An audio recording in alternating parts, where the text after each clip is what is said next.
श्रोते हो, आजच्या वृत्तविशेषमध्ये आपलं मनपूर्वक स्वागत. समृद्ध नैसर्गिक संसाधनं आणि भक्कम सरकारी पाठबळामुळे भारत ऊर्जा क्षेत्रातील प्रमुख देश बनला आहे. हवामान बदलांना सामोरं जातानाच हरितवायू उत्सर्जन कमी करण्यासाठी भारत विविध ऊर्जा स्रोतांच्या वापराला प्रोत्साहन देत आहे. याच पार्श्वभूमीवर जागतिक नवीकरणीय ऊर्जा क्षेत्रात भारताचं महत्त्व, या क्षेत्रातील विकासाच्या शक्यता आणि प्रगती यांचा आढावा आपण घेणार आहोत. श्रोते हो, भारत नवीकरणीय ऊर्जा क्षेत्रात भरीव प्रगती करत आहे. वाढत्या मागण्या पूर्ण करण्यासाठी भारत आपल्या पायाभूत सुविधांचाही विस्तार करत आहे. भारताकडून सुरू असलेल्या या प्रयत्नांची झलक 4थ्या जागतिक नवीकरणीय ऊर्जा गुंतवणूकदार परिषद आणि प्रदर्शनात दिसून आली. 3 दिवस चाललेल्या या शिखर परिषदेचं उद्घाटन प्रधानमंत्री नरेंद्र मोदी यांच्या हस्ते नुकतंच गुजरातमधल्या गांधीनगर इथं झालं. या परिषदेत जर्मनी, ऑस्ट्रेलिया, डेन्मार्क आणि नॉर्वे या भागीदार देशांनी सहभाग घेतला होता. देशात अक्षय ऊर्जेची वाढती मागणी लक्षात घेता केंद्र सरकार ही मागणी पूर्ण करण्यासाठी नवीन धोरण आखत असल्याचं प्रधानमंत्री नरेंद्र मोदी यांनी यावेळी सांगितलं. बीते 100 डेज में ग्रीन एनर्जी के लिए भी कई बड़े फैसले लिए गए. हमें ऑफशोर विंड एनर्जी प्रोजेक्ट्स के लिए वायबिलिटी गैप फंडिंग स्कीम की शुरुआत की गई है. इस पर हम 7,000 करोड़ रुपीस से ज्यादा खर्च करने जाते हैं. भारत आने वाले समय में 31,000 मेगावाट हाइड्रो पावर जनरेट करने के लिए भी काम कर रहा है. अब 2030 तक 500 गीगावाट रिन्यूएबल एनर्जी के टारगेट को अचीव करने के लिए हम एक साथ कई स्तर पर काम कर रहे हैं.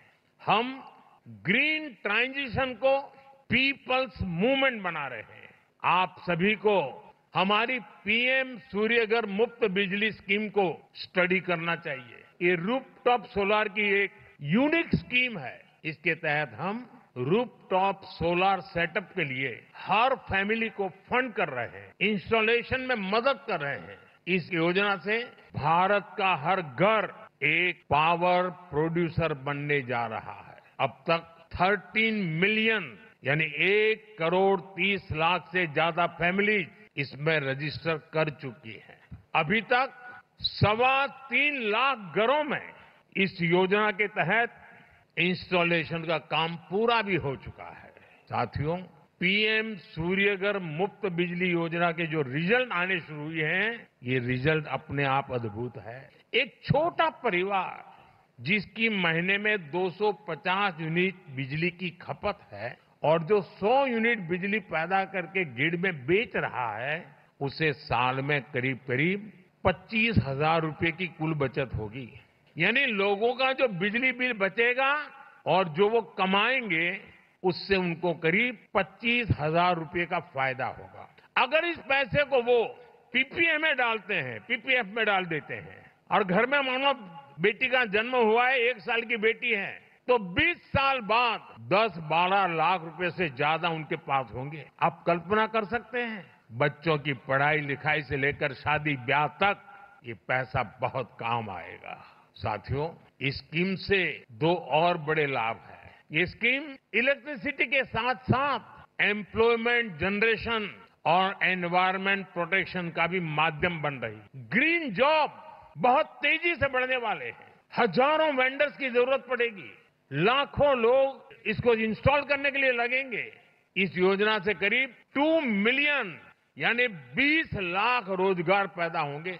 पीएम सूर्यघर स्कीम के तहत 3 लाख नौजवानों को स्किल्ड मैन पावर के तौर पर तैयार करने का लक्ष्य है. इनमें से 1 लाख नौजवान तो सोलर पीवी टेक्नीशियंस भी होंगे.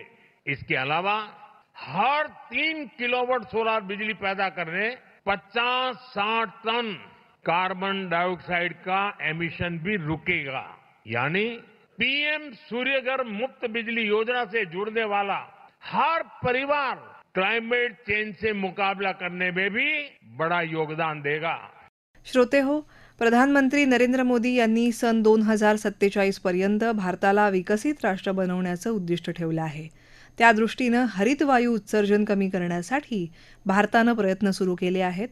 तेलवायू साठ्याची कमतरता असल्यामुळे सौर ऊर्जा, पवन ऊर्जा, अणुऊर्जा आणि जलविद्युत यासारख्या नवीकरणीय ऊर्जांच्या आधारे आपलं भविष्य घडवण्याचा निर्णय भारतानं यापूर्वीच घेतला होता. याची आठवण प्रधानमंत्र्यांनी या परिषदेत करून दिली. जागतिक हवामान बदलाच्या पार्श्वभूमीवर या परिषदेत भारताची भूमिका काय होती याविषयी माहिती देत आहेत नवीकरणीय ऊर्जा क्षेत्राचे अभ्यासक अभय यावलकर.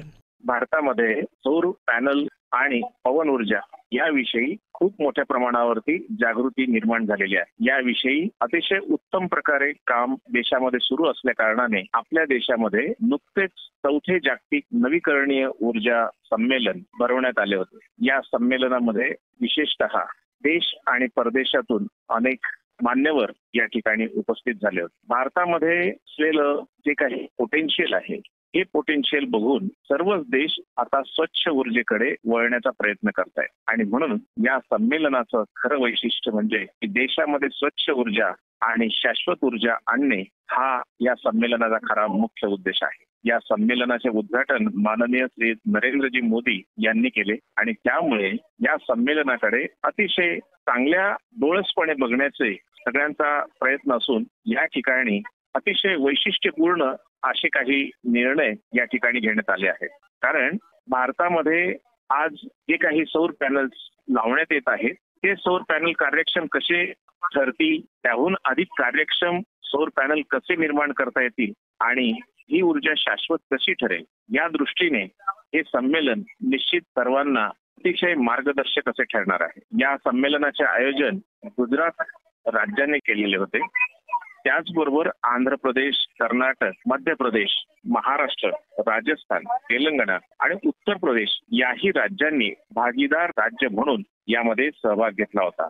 तसेच जर्मनी, ऑस्ट्रेलिया, डेन्मार्क, नॉर्वे या देशांनी देखील या सौर ऊर्जेच्या प्रचारात आणि अंमलबजावणीमध्ये सहभाग नोंदवलेला असून ते देखील भागीदार देश म्हणून या ठिकाणी सहभागी झालेले आहे. भारत हा अतिशय संस्कृती प्रधान असा देश असून समृद्ध देश असल्या कारणाने भारत नेहमीच मानवाच्या उज्ज्वल भविष्याचा विचार करत आलेला आहे आणि म्हणूनच आपल्या देशामध्ये जर शाश्वत ऊर्जा, ही सौर ऊर्जा आपण ज्याला म्हणतो, अशा प्रकारची ही सौर ऊर्जा जर सर्वत्र बसवण्यात आली, त्याची निर्मिती केली गेली तर पुढील 1000 वर्ष देशाला अतिशय उत्तम इतिहास निर्माण करता येऊ शकेल.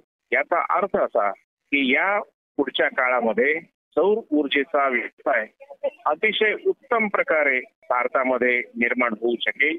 यामुळे अनेक प्रकल्प भारतामध्ये येतील आणि प्रकल्प जर भारतात आले तर नवतरुणांना अतिशय उत्तम अशा प्रकारे रोजगार निर्माण होऊ शकेल. प्रदर्शनामधून व्यवसाय ते व्यवसाय, व्यवसाय ते सरकार आणि सरकार ते सरकार अशा परस्पर संबंधांमधून डिजिटल टेक्नॉलॉजीचा वापर करून नेटवर्क उभं करता येऊ शकेल आणि या नेटवर्किंग मधून अब्जावधी रुपयांची उलाढाल करता येऊ शकेल. अर्थातच आपली आर्थिक संपदा यामुळे वाढणार आहे आणि म्हणूनच भारत देशाने अशा प्रकारचा पुढाकार घेऊन एक महत्वाची भूमिका बजावलेली आहे.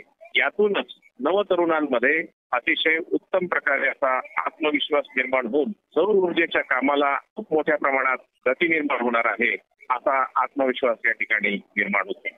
श्रोतेहो, भारत आणि अमेरिका या दोन्ही देशांदरम्यान धोरणात्मक स्वच्छ ऊर्जा भागीदारी अंतर्गत नुकतीच मंत्रीस्तरीय चर्चा झाली. भारताचे केंद्रीय पेट्रोलियम आणि नैसर्गिक वायू मंत्री हरदीप सिंग पुरी यांनी अमेरिकेच्या ऊर्जा सचिव जेनिफर ग्रॅनहोम यांची भेट घेत याविषयी आढावा घेतला. यावेळी दोन्ही नेत्यांनी तंत्रज्ञान आधारित विविध उपक्रम, ऊर्जा कार्यक्षमता, तेल आणि वायू, नवीकरणीय ऊर्जा, उदयोन्मुख इंधनं व तंत्रज्ञान आदींबाबत चर्चा केली. या भागीदारी अंतर्गत भारत आणि अमेरिका नवकल्पना वाढवू शकतात, तसंच अधिक सुरक्षित, लवचिक आणि वैविध्यपूर्ण ऊर्जा पुरवठा साखळी तयार करण्यास मदत करू शकतात, असं यावेळी दोन्ही नेत्यांनी नमूद केलं. भारत आणि अमेरिका यांच्यातल्या भागीदारीसंदर्भात अधिक माहिती देत आहेत नवीकरणीय ऊर्जा क्षेत्राचे अभ्यासक अभय यावलकर. स्वच्छ ऊर्जेचे वेध संपूर्ण जगालाच लागलेले आहेत आणि म्हणूनच आज स्वच्छ ऊर्जा, मुबलक ऊर्जा आणि शाश्वत ऊर्जा याविषयीची गरज निर्माण झाल्याचे आपण पाहत आहोत. गेल्या अनेक वर्षात जगातील कुठल्याही देशाने कार्बन उत्सर्जनाविषयीचा विचार केलेला नव्हता आणि त्यामुळेच आज त्याचे विपरीत परिणाम आपणा सर्वांना भोगावे लागत आहे. त्यातील जागतिक तापमान वाढ हा एक अतिशय महत्त्वाचा मुद्दा आहे आणि म्हणूनच आज कार्बन उत्सर्जन कमी कसं होऊ शकेल याविषयी सारं जग त्यामागे लागलेलं आहे. नुकतीच एक जागतिक परिषद गुजरातमध्ये घेण्यात आली आणि त्या परिषदेमध्ये अतिशय महत्त्वाचे निर्णय घेण्यात आले. त्यावेळेस भारतामध्ये सौर ऊर्जेच्या प्रसार आणि प्रचार जास्तीत जास्त प्रमाणात कसा करता येईल आणि त्याची अंमलबजावणी कशी करता येईल याविषयी विचार करण्यात आला. तर व्यवसाय देखील अतिशय उत्तम प्रकारे कसे उभे करता येतील, रोजगार कसे मिळू शकतील या विषयाची विचारांची देवाणघेवाण या परिषदेमध्ये करण्यात आली आणि म्हणूनच अमेरिकेसारख्या राष्ट्राने आज भारताला सहकार्याचा हात पुढे केलेला आहे. नुकताच भारत आणि अमेरिका या दोन देशांमध्ये या नवीन ऊर्जेसंबंधी अतिशय महत्त्वाचा असा करार करण्यात आलेला आहे, जेणेकरून संपूर्ण राष्ट्रामध्ये, संपूर्ण जगामध्ये स्वच्छ ऊर्जा कशी आणता येईल, स्वच्छ ऊर्जेचं तंत्रज्ञान कसं विकसित करता येईल, या ठिकाणी प्रदूषण आणि इतर सर्व बाबींवरती, कार्बन उत्सर्जनावरती जास्तीत जास्त तंत्रज्ञान विकसित करून आपल्याला स्वच्छ ऊर्जा कशी निर्माण करता येईल याविषयी दोघंही राष्ट्र एकमेकांना सहकार्य करण्याचा विचार करत आहेत आणि म्हणूनच हा करार अतिशय महत्त्वाचा असा ठरवला जाणार आहे.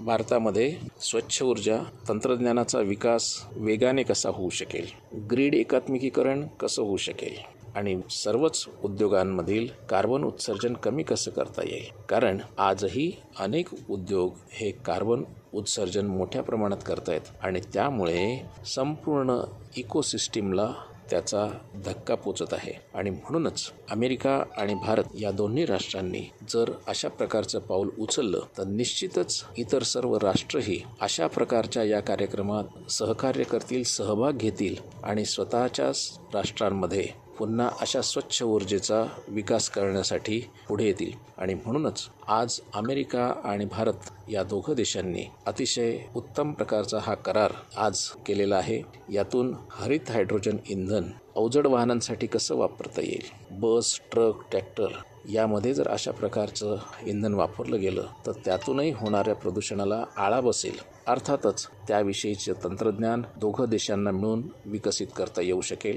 एवढंच नव्हे तर सौर ऊर्जेच्या पॅनल्सची देवाणघेवाण, सौर ऊर्जेचे पॅनल्सची कार्यक्षमता वाढवणं आणि अतिशय चांगल्या प्रकारची टेक्नॉलॉजी आणून या पॅनलचं आयुष्य देखील कसं वाढवता येईल याविषयी भारत आणि अमेरिका या दोन राष्ट्रांमध्ये अतिशय महत्त्वाचा करार झालेला आहे आणि त्यामुळेच एकूणच भारतामध्ये व्यावसायिकतेला, भारतामधल्या रोजगारतेला अतिशय चांगलं पाठबळ मिळणार आहे आणि यातूनच नवनवीन तरुण या रोजगारामध्ये येतील आणि यातून नवनिर्मिती करतील. अर्थातच यामुळे भारताची आर्थिक संपदा निश्चितच पुढे जाईल असा आत्मविश्वास या ठिकाणी वाटतोय.